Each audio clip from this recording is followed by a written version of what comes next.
Published 0722 Est. 6 November 2017. Updated 12:48 Est. 6 November 2017. Matthew ScullyHicks, 31, pictured, was today convicted of murdering his daughter. Social services visited a gay father who murdered his adopted 18-month-old daughter at least 13 times but still raised no concerns despite finding out she had broken her leg and had fallen down the stairs. Matthew ScullyHicks, 31, subjected little Elsie ScullyHicks to months of horrific assaults and was heard shouting "Shut the F up" at her in his home in Llandaff, Cardiff. The toddler suffered a string of suspicious injuries before ScullyHicks eventually killed her just 2 weeks after she was formally adopted by the fitness instructor and his husband Craig, 36. ScullyHicks also shook the toddler while he was looking after her and threw her against a hard floor. Social workers paid at least more than a dozen visits to the couple's home from January 2015, and the pair had to undergo months of training, polo assessment and meetings. Adoption officials have now launched an investigation after ScullyHicks was convicted of murdering Elsie. Cardiff Crown Court heard ScullyHicks branded her a psycho, the exorcist and Satan dressed up in a baby grow in text messages. ScullyHicks, who sobbed when he was convicted, denied murdering her but was today found guilty by a jury after a 4-week trial. The court heard that on January 2015 the couple were visited by an adoption manager after expressing a desire to become fathers. Between the meeting and her death, social workers visited their home 13 times and the toddler suffered bruises, had broken her leg and had fallen down the stairs at the house. Social services in the Vale of Glamorgan now face a formal investigation over whether they missed chances to save Elsie. Scroll down for video. Matthew ScullyHicks, 31, shook Elsie ScullyHicks before she was thrown against a hard floor while he was looking after her at his home in Llandaff, Cardiff. On May 25, 2016, Elsie's catalogue of injuries before her death in May 2016. June 2006, Matthew Hicks meets Craig Scully for the first time, and 2 years later they move in together in Swindon. September 2010, the couple relocate to Cardiff after buying a house in the Fairwater area of the city. August 2012, they marry in Portugal, surrounded by family and friends, and celebrate with a yacht trip in the seas. September 2012, the ScullyHicks decide they want to adopt and meet with social services from the Vale of Glamorgan Council. December 2012, the couple enter adoption training, and on December 13, they submit a formal application to adopt. August 2013, the couple are approved by the local authority to adopt, and later that year are matched with Elsie's adoptive sibling. November 2014, the ScullyHicks register interest in becoming second-time adopters and are approved over the next 10 months. January 2015, the couple were visited by an adoption manager and attended training later that month. There were the 4 visits, including an assessment, by a social worker before their application to adopt was received by the Vale of Glamorgan Council. July 2015, they were then presented to the Vale of Glamorgan Adoption Panel as prospective adopters and were approved. Social workers carried out a home visit and they attended appointments to discuss her medical needs, personality, routine and care needs. September 20, 2015, Elsie placed for adoption with the couple on September 20, and a week later they are visited by social worker Laura Neal. Following her placement, Elsie was observed during 2 visits to the family home by 2 social workers. November 5, 2015, Elsie suffers a broken leg and an apparent fall on a baby walker and is fitted in a cast. Doctors fail spot a second fracture in the same leg. December 1, 2015, Elsie attended a health visitor clinic and was visited by a social worker the following day. December 16, 2015, Elsie suffers a bruise on her forehead allegedly from a kitchen fall. The next day, the council carries out another adoption review. December 21, 2015, health visitor Joe Galton spots the bruise and tells ScullyHicks Elsie needs medical attention. ScullyHicks lies and says she has already been seen. January 2016, a social worker visited the home. January 18, 2016, ScullyHicks sends video of Elsie to his husband Craig, asks how she got a new bruise on her head. February 2016, Matthew ScullyHicks and Elsie attended an adoption medical in February and a social worker visited 3 days later. March 12, 2016, ScullyHicks phones 999 and says Elsie has fallen downstairs and that she is vomiting blood. March 16, 2016, a social worker visited the home. April 2016, an adoption review surgery took place as well as another social worker visit. May 12, 2016, Elsie was officially adopted. May 25, 2016, ScullyHicks dials 999 again to say Elsie has gone limp.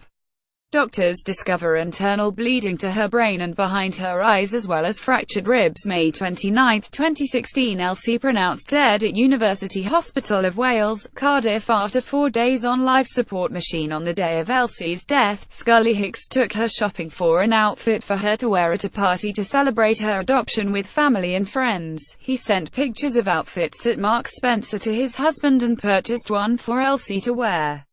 But instead he shook her and then threw her to the ground, leaving his daughter fatally injured. The court heard the youngster suffered a string of injuries when she was alone with stay-at-home dad ScullyHicks. Prosecutor Paul Lewis QC said Elsie was found unresponsive by paramedics after ScullyHicks attacked her at his home. She died at University Hospital of Wales, Cardiff, after doctors decided she would not survive her traumatic head injuries. Mr. Lewis said the injuries that caused her death were inflicted upon her by the defendant shortly before he called emergency services that day. ScullyHicks had presented himself as a loving and doting father, but he inflicted injury after injury on Elsie before he killed her. His attack upon her that day was not the first time he had employed violence towards Elsie, nor was it the first time he had caused her serious injury. His actions on the late afternoon of May 25 were the tragic culmination of a course of violent conduct on his part towards a defenseless child, an infant that he should have loved and protected, but whom he instead assaulted, abused, and ultimately murdered. The court heard ScullyHicks also sent messages to husband Craig calling Elsie a psycho and Satan dressed up in a baby grow. Neighbor Susan Bevan, who lived in the adjoining semi-detached house to the couple, said things changed when Elsie moved in. Mr. Lewis said on one occasion she heard a little girl crying and the one who stayed at home having a rant and shouting, "Shut up, shut up, shut the F up." Mrs. Bevan's adult son, James, also heard Matthew ScullyHicks shouting, "Shut up you little fing brat," and "Shut up you silly little C." The court heard Elsie suffered a broken leg, just above her right ankle, just 2 months after being in the care of ScullyHicks.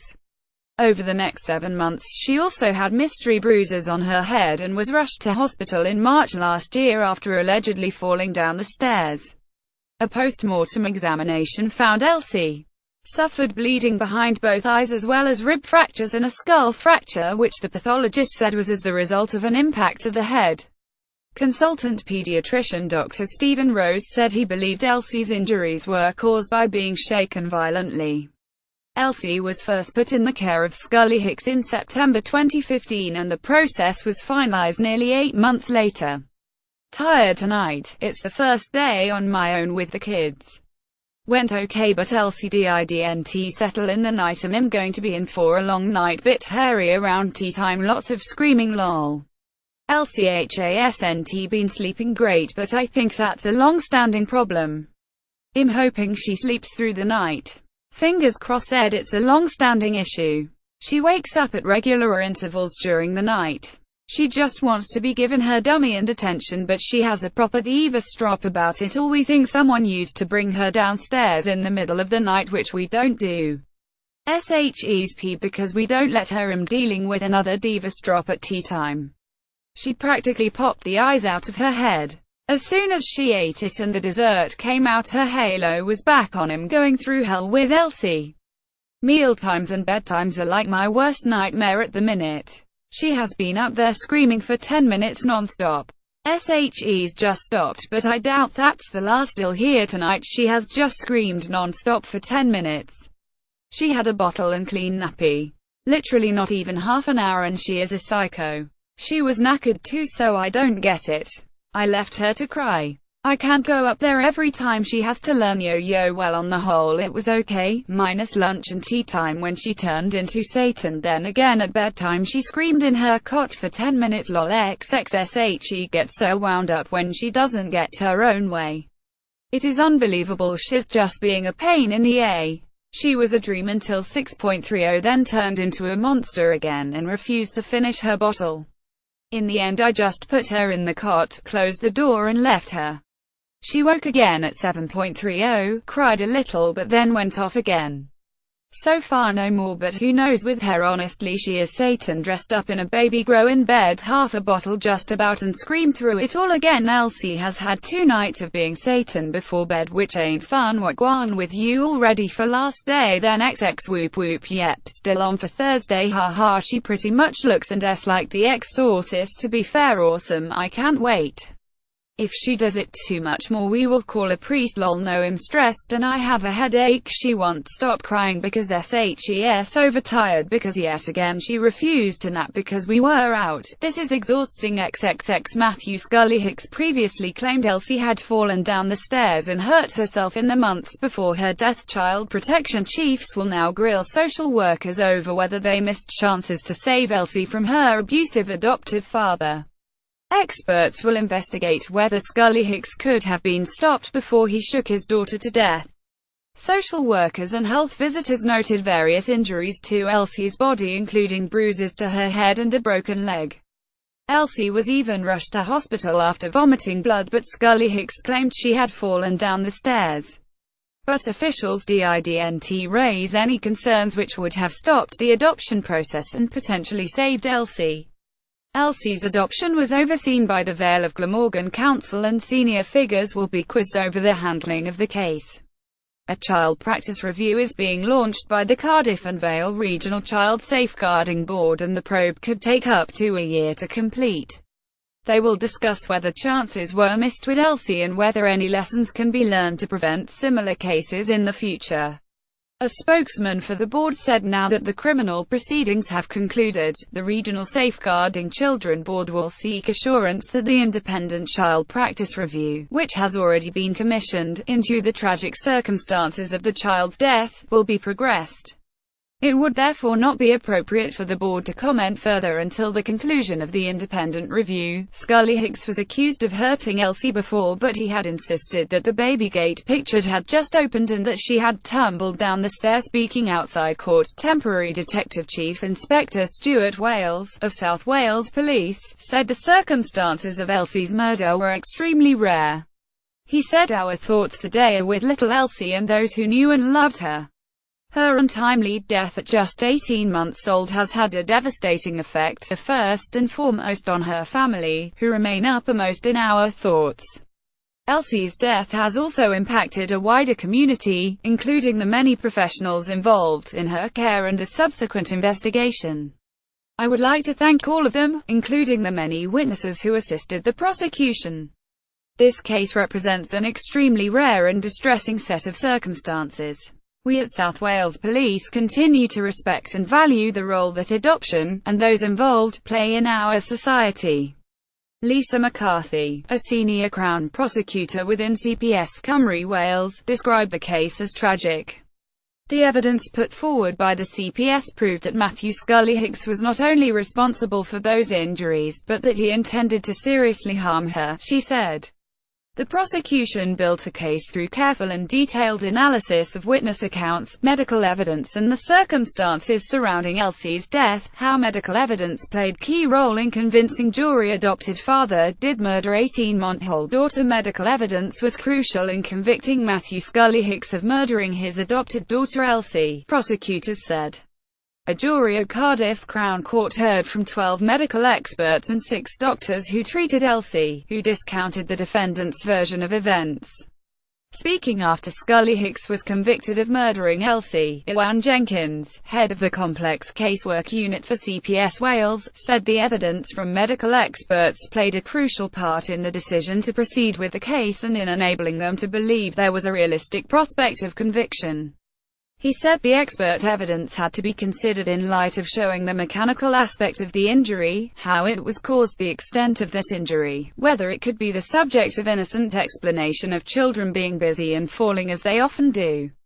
A jury at Cardiff Crown Court heard from 12 medical experts and 6 doctors who were able to outline her injuries. Mr. Jenkins said evidence was also used to analyze the age of those injuries and whether or not the explanation provided by the suspect, the defendant then, was capable of being correct and true. He said the CPS preparation of the case, where there were only 2 people that know what happened, the defendant and the victim, had been very thorough. Investigators had to analyze expert evidence to piece together a very complex and difficult case, he said. And he added the police investigated the matter, gathered information from surrounding circumstances, from neighbors, from their interview with the suspect, from medical records of the previous months prior to the hospitalization of the victim in May 2016. Mr. Jenkins said while the CPS was pleased with the verdict, ultimately there are no winners, there's no victory as such. It is a sad occasion. He added it is very sad. Any murder is sad and surrounded by trauma for people who are involved. When the victim is so young and defenseless as this individual child was, and that the perpetrator was someone who should have been looking after her, caring for her, making sure she avoided any injury, it deepens that sadness and the tragedy of what's happened in this case.